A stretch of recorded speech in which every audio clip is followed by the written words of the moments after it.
Hello, welcome back. You can see that I dressed up a little more than I normally do today because we are getting down to business.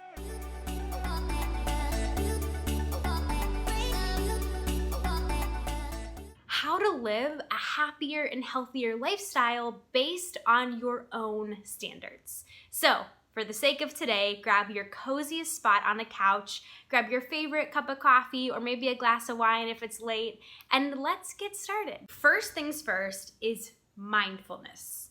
Mindfulness means being where your feet are, being intentional about how you spend your time, and really setting yourself up mentally before you enter a situation or the day. I watch people wake up, get dressed, grab their coffee, and run out the door to work. And honestly, I used to do that and I don't feel good about myself. I feel scattered. I don't have things in check. I forget my things to do for the day. So instead, I wake up like an hour and a half-ish earlier than I have to go into work, and I do my morning routine. Every single day, I fill out my One Ray habit tracker with the 5 most essential healthy habits that keep me consistent and accountable for my health journey and make me feel energized and happy. So I typically read a couple pages out of a book, something that makes me feel inspired, something spiritual or business related or mindset related. I grabbed a couple of my faves just to show you. Super Attractor by Gabby Bernstein, The Untethered Soul by Michael Singer. This is huge for mindfulness. It really goes into depth about how the mind actually works and how to separate thought from consciousness. So I'll let the expert explain that to you because I would do a terrible job of explaining that in my own words.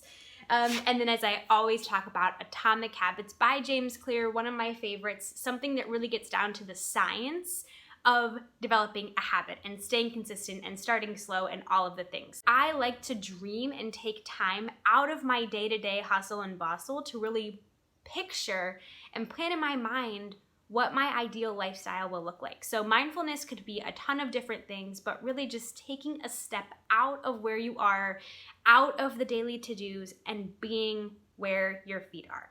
The second component of living a healthier and happier lifestyle is ridding your life of negativity. I literally just wrote a podcast on how to deal with negative people because this one is so important, and I want you to pay attention to people and places and media consumption that brings you negative energy, that makes you feel heavy, that brings you to a place of anger. And it's not to say that all of that is bad, because there is a place and time to be angry about certain things happening in the world, but over and over again, how can you rid your immediate circle of attention of that to put more good energy into yourself? When I first wake up, if I start my day looking at politics and news and all of these things on Facebook and negativity and fights and opinions, my mind is like, oh God, here we go. I can feel like the ground surface is shifting on its axis, and it's not healthy whatsoever. So typically the media that I consume is a couple of influencers that I follow regularly who make me feel good, who push me out of my comfort zone, who make me think in a better, more open-minded perspective. Paying attention to negative energy also means making a decision every single morning that you're going to have a good day, that you are pushing toward things that you're working on, that you are living up to your standards, that you are doing a good job, because when you think something, it turns into an action and it creates your reality. Your thoughts create your reality. It's not to say that you never have negative thoughts, but it's the immediate next step of what you do with them. And this is something I used to get very confused on, because I'm like, how do I wake up with a headache and tell myself I feel good, even though I need to validate the fact that I feel crappy? It's, okay, I have a headache, but I will have a good day, but I will recover, but I will heal, I will feel better. It's that immediate next thought, shifting the negative to a positive. One of the things I stopped doing to protect my energy is watching the news. I don't watch the news, and it's not something that I feel a certain way about or feel vocal about. It doesn't feel good for me inside, so I just stopped doing it. I don't feel good eating meat, so I stopped doing it. So it's kind of a thing of picking and choosing boundaries for you that work well, that work with what's true for you inside. I work out with one of my relatives every Sunday, and we push each other. And one could look at that and say, wow, you're being really forceful on her, or you're being really pushy, but we know it's making us better, and we need that kind of positive support, even though it's outside of our comfort zone. Keep positive energy around you, but also make sure that energy is with good intention, even if it's challenging you, because that is one of the best qualities you can have in the inner circle that you surround yourself with. The third tip on living a healthier and happier life is to be active. Get up from the couch, go outside, explore, and it doesn't have to be running a marathon or lifting super heavy weights. It can just be a little bit of stretching. Even just right now, take your ankles and your wrists and just move the joint. Move the joint in through the range of motion. Right now, I'm doing it with my feet too. I want you to roll your shoulders all the way up to your ears and roll them back and down. Stretch out your neck. When you move your body, you start to bring blood flow to the area. You bring joint fluid that's carrying nutrients and oxygen, all of these good things for your body to these different joints and muscles that they were designed for. The most simple way of changing my attitude, if I'm in a negative state, if I'm upset, if I'm anxious, if I'm sad, is to move physically, to get up, get moving. I cannot stress to you enough how important it is.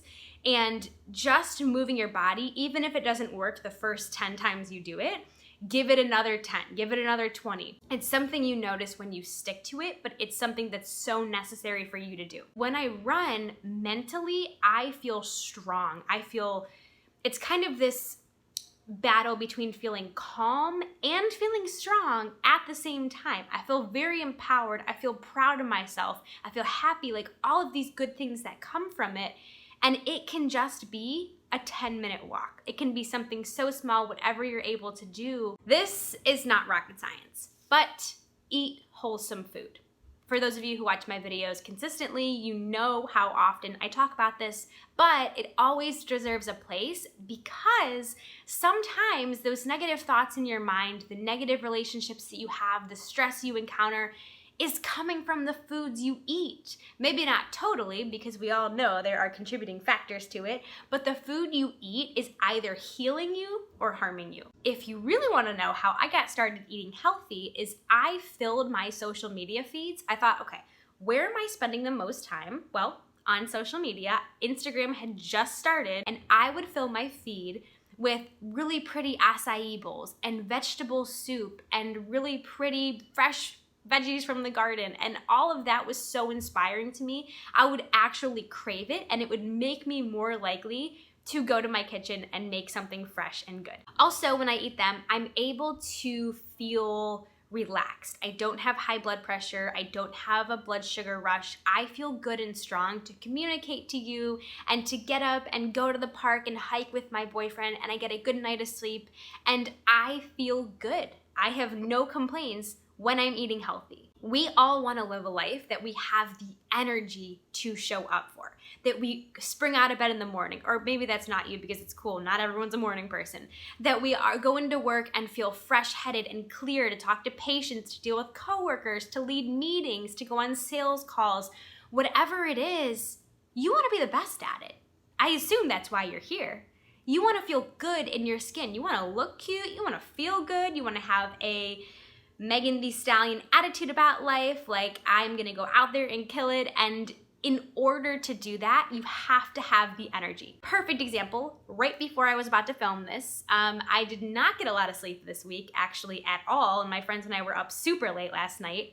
And this morning, my boyfriend and I drove out to a metro park that was pretty far from where we live, and I was exhausted. And I got home and I was exhausted, and I ate lunch and I was even more exhausted. And I told myself, you have one day to film this video. I pushed it to the very last minute. You have one day. You can make the choice to go take a nap, or you can power through, or you can get it done, or you can do the things you know you need to do. So instead of coming home, taking the easy way out of making something quick, not as healthy as I normally do, I sacked up, I made veggies, I took a shower, did my hair, did my makeup, and here we are. Perfect example of all of the things I just talked about, making the choice to do better, surrounding yourself with positive energy, being mindful in the moment. And I pulled through and have the energy to film this video.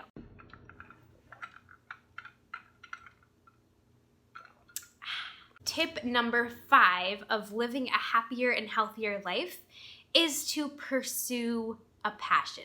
Now, this is something I'm speaking specifically to people who have found their career path, whether they're like me in their 20s or you're in your 30s, 40s, 50s. You graduated college or you just got right into your career. You go to work, you come home, you watch Netflix. That is your life. There's not a lot of people talking about people in their adult life finding a hobby or finding a passion. It's like after college, they drop you into the big ocean of real adult life and you never actually learn how to do something that fulfills you on the inside. If I didn't have my blog, I would be a super unhappy person because I love my job, but work doesn't fill me up like this does. This is my life work. Whereas when I go to work, I'm giving a lot of energy. When I do videos, I'm giving a lot of energy, but I'm also getting it back. And it's something that comes so naturally to me that I literally wrote on my notes, pursue a passion, and all of this just kind of comes out because it's something I feel so strongly inside. You don't have to make money from it. You don't have to if you don't want to, but either way, what do you enjoy in your free time and how can you pursue that? Recently, my boyfriend took up golf and he loves it and it fulfills him and it makes him happy, and we need more people in life, in the workforce, in family life, and all of these things that have something very sacred to them that makes them feel excited for life. There are so many things to learn. There's so many hobbies. There's so many possible ventures for you to pursue. Keep talking to people, keep looking for it. And then when you find one that you think you might be interested in, talk to someone who's either already doing it or shadow them or go physically to the environment and check it out and immerse yourself in the culture to see if it's right for you. Final tip I have to live a happier and healthier lifestyle is to set a higher standard for yourself. Hold yourself to a standard. If you want to be someone that consistently works out, adopt as part of your identity that you are somebody that works out 5 days a week. And then every single thing that tries to get in the way, that tries to tempt you from that, tell yourself, that's not who I am. I'm someone that sticks to what I do and sticks to the mindset that I want to have for myself and the standard that I have, and follow through. You would not leave one of your coworkers or your boss hanging in a meeting by just saying, oh, I slept in, sorry. You show up. You set your alarm the night before. You set out your clothes. You pack your lunch. You show up for that because that determines whether you're bringing your paycheck home or not. And for yourself, if you don't stick to an appointment like a workout or a hobby that you want to do or a business you want to pursue or whatever it is. When I started college, our professors held us to an impossible standard because it was their second year teaching a physical therapy assistant program. They are physical therapists. They went to doctoral school and they were held to a certain standard as a doctor of physical therapy, and that's all they knew. Since they held us to that high of a standard, I learned to level up. Someone expected that much of me, so instead of crumbling under pressure, I said, okay, game on, let's try it. And I learned if I put this much effort in, I will level up. I'll feel good about myself. I will achieve things I never thought possible. That is where the foundation of my work ethic really and truly developed. It's said that the body is capable of 40% more of work and being pushed than we give it credit for, especially at the gym, especially during a physical workout. So make sure the level of standard that you're holding yourself is a little bit higher than you think you can. I personally enjoy chasing something. I enjoy chasing a goal of any sort, whether it's in my health or in my career. I enjoy that journey so much. I would say even more than achieving the actual goal, the journey and the process of achieving it is such a gratifying experience that I would not get had I not set that level of standard. That is my best tips and tricks for achieving a happier and healthier lifestyle, and they're all very small things you can start doing today in your home, in your environment, in your work life, in your health, to really truly feel better about yourself. Thanks so much for watching. As always, I appreciate you. Make sure you hit the subscribe button if you loved today's episode, and let me know what you think. Let me know if I left anything out that you currently pursue, and how you're truly going to live out one of the things we talked about today.